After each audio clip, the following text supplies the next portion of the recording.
ভাবুন তো, পৃথিবীর সবচেয়ে পবিত্র স্থানগুলোর একটিতে দাঁড়িয়ে আছেন আপনি। চারপাশে হাজার হাজার মানুষ, প্রচণ্ড গরম, মানুষের ঢল আর অসীম আবেগে ভরা এক পরিবেশ। ঠিক এমন একটি ভিডিও সম্প্রতি সামাজিক যোগাযোগ মাধ্যমে লাখো মানুষের হৃদয় স্পর্শ করেছে। ভিডিওতে দেখা যায় একজন মুসল্লি কাবা শরীফের কাছে পৌঁছেছেন, কিন্তু তার দু পা নেই। জীবনের কঠিন বাস্তবতা তাকে থামাতে পারেনি।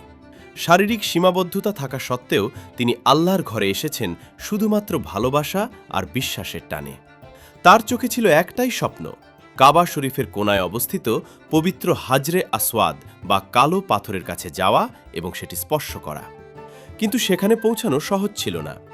হাজারো মানুষের ভিড়, তীব্র গরম আর তার শারীরিক অবস্থার কারণে কাজটি প্রায় অসম্ভব বলেই মনে হচ্ছিল। ঠিক তখনই এগিয়ে আসেন সৌদি নিরাপত্তা কর্মীরা। তারা ভিড় সরিয়ে তার জন্য পথ তৈরি করেন। অত্যন্ত যত্নের সঙ্গে তাকে সামনে নিয়ে যান। তাদের আচরণে বোঝা যাচ্ছিল তারা শুধু একজন মানুষকে সাহায্য করছেন না, বরং একজন আল্লাহ প্রেমী বান্দার স্বপ্ন পূরণে সহযোগিতা করছেন।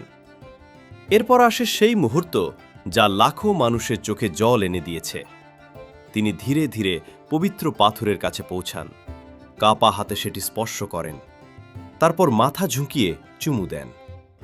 কয়েক সেকেন্ডে সেই দৃশ্য যেন হাজারো অনুভূতির গল্প বলে যায়।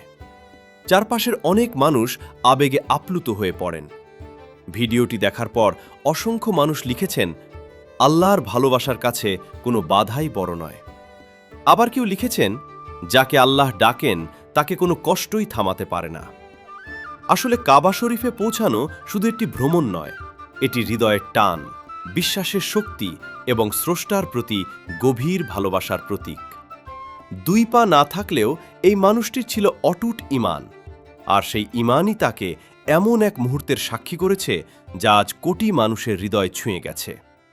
সত্যি, মানুষের শরীর সীমাবদ্ধ হতে পারে, কিন্তু বিশ্বাসের শক্তি সীমাহীন।